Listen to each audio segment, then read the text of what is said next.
नमस्कार, आप देख रहे हैं सी के साथ तक। आज आपको बता दूं, मैं इस समय हूं मधुबन में। और मधुबन में कौन सा कार्यक्रम था जो आप देख सकते हैं। सुहेल देव भारतीय समाज पार्टी के भी नेता हैं और भी नेता जो हैं, उनसे हम बात करेंगे और जानने की कोशिश करेंगे। सबसे पहले तो सी के साथ तक चैनल में आपका स्वागत बहुत बहुत धन्यवाद। आपके चैनल के माध्यम से सभी श्रोताओं का मैं हृदय से आभार व्यक्त करता हूं। आप हमें 2 मिनट अवसर दिए बोलने का, बहुत बहुत धन्यवाद। है। जी, आज कौन सा कार्यक्रम था? देखिए, सुहेलदेव भारतीय समाज पार्टी के श्रम प्रकोष्ठ का आज समीक्षा बैठक थी, जिसमें जो पदाधिकारी बनाए गए हैं, जो विधानसभा क्षेत्र पंचायत जो भी पदाधिकारी हमारे इस विंग में बनाए गए हैं, उन विंगों के सारे पदाधिकारियों की आज समीक्षा की गई है। बात किया गया है, आपसी परिचय कराए गए हैं, एक दूसरे पदाधिकारी से परिचय हुआ है, परिचयात्मक बैठक भी इसको कह सकते हैं हम, परिचय भी हुआ है। और आगे की रणनीति तैयार की गई है कि किस तरीके से हम सुहेलदेव भारतीय समाज पार्टी श्रम प्रकोष्ठ को मजबूत करने के लिए कैसे काम करेंगे, क्या हमारा उद्देश्य है, उस पर चर्चा की गई है। और क्या हमारे लक्ष्य हैं 2027 के, उस पर हम काम कर रहे हैं।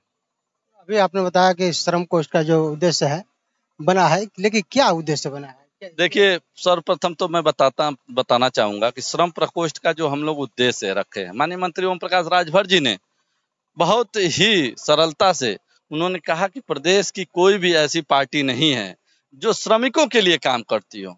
आप स्वयं अपने आप को ऑब्जर्व करेंगे, Samajwadi party, Congress party, Bharatiya Janata party, कोई ऐसी पार्टी नहीं है जिसमें श्रमिकों की लेकर बात की जाती है।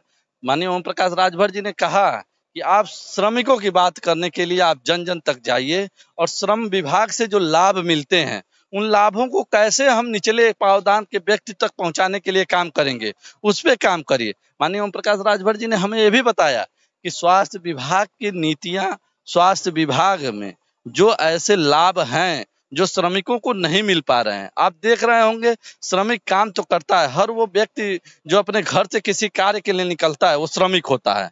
वो नहीं जान पाता कि मैं श्रमिक किस श्रेणी में हूँ, क्या उनको लाभ क्या क्या है। मैं आपको ऐसे मोटा मोटी बताते अगर चलूं तो अगर किसी का कोई श्रमिक खत्म हो जाता है तो उसके परिवार को, उसके पत्नी को वृद्धावस्था पेंशन मिलता है, उनके बच्चों को पेंशन मिलता है, उसके बाद उनको आवास की भी सुविधा दी जाती है, उनको पेंशन के रूप में उनके बच्चों को पेंशन दिया जाता है। आर्थिक रूप से विद्यालय, अटल आवासीय विद्यालय इस समय आप देख रहे होंगे, सारे मंडलों के, प्रदेश के सारे मंडलों पे एक बेहतरीन विद्यालय का निर्माण किया गया है, अटल आवासीय विद्यालय, जिसमें श्रमिकों के बच्चों को ही पढ़ने की व्यवस्था की गई है, जिसमें खाना रहना व्यवस्था।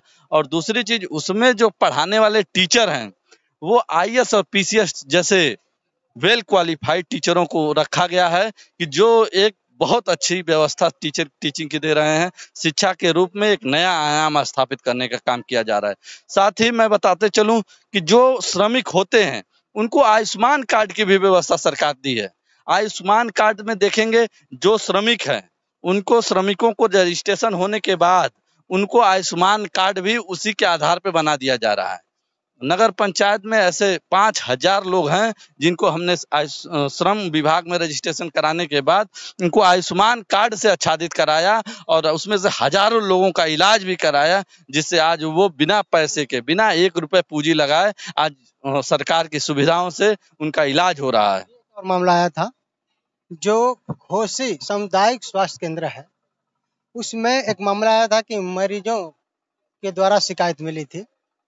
जो गरीब मरीज गए थे, उनका कहना था जब जिस समय जो महिला आयोग के मंत्री चारू चौधरी जी आई थी औचक निरीक्षण करने के लिए, उसमें शिकायत आया था, आप सुने भी होंगे, देखे हुए सोशल मीडिया पे चल भी रहा है, कि दवा बाहरी लिखी जाती है। क्या कहेंगे? देखिए, आप निश्चित रूप से कह सकते हैं, मैं इसको डिनाई नहीं करता हूँ।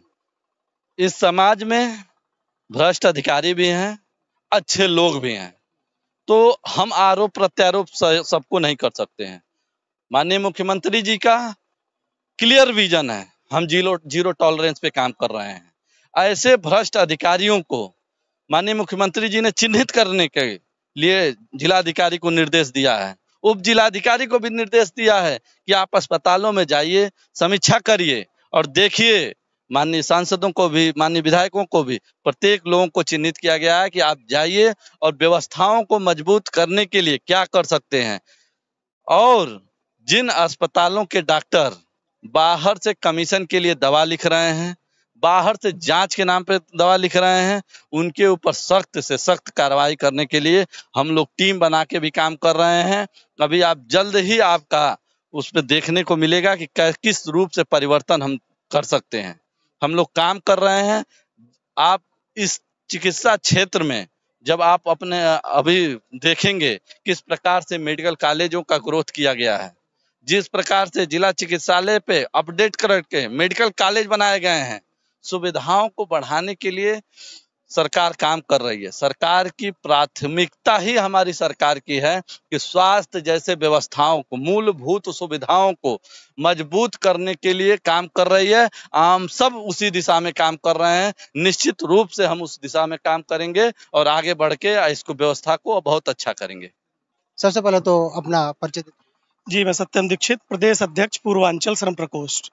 जो पीडीए का जो आज देखने को मिल रहा है, सुनने के आपका विपक्ष का कहना है जो सपा पार्टी के द्वारा कि अगर दलितों, पिछड़ों सबके अगर मतलब विकास करेगी तो सपा ही करेगी, क्या कहेंगे?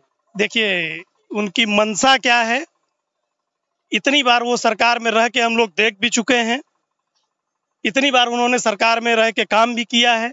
कितना काम दलितों के लिए किया है, कितना काम पिछड़ों के लिए किया है, यह कोई नई चीज तो है नहीं। हम लोग लगातार कई बार उनकी सरकारों को देख चुके हैं। एक लोगों को जो है, एक पक्ष को जो है लक्ष्य बना के उन्हीं का विकास, एक पक्षी विकास जो है उनका लक्ष्य रहता है। जब से हमारी सरकार आई है, हम लोग सहयोगी पार्टी के रूप में हैं, लगातार निचले दर्जे तक के व्यक्ति के साथ, निचले लेवल तक के जो है कार्यकर्ता के साथ, निचले व्यक्ति के जो है सहयोग करने को तत्पर हैं और लगातार प्रयास किया जा रहा है कि हर उस व्यक्ति की मदद हो सके जो इसको आवश्यकता हो, चाहे वो किसी भी माध्यम से हो। अभी आप लोगों ने देखा जो इस समय हमारी मौजूदगी मधुबन में थी और जो सुहेलदेव भाटी समाज पार्टी के द्वारा श्रम प्रकोष्ठ का कार्यक्रम समीक्षा बैठक हुई, उसके दौरान यहाँ पे उपस्थित नेता के द्वारा हमने बातचीत किया। उनका कहना है कि जो भी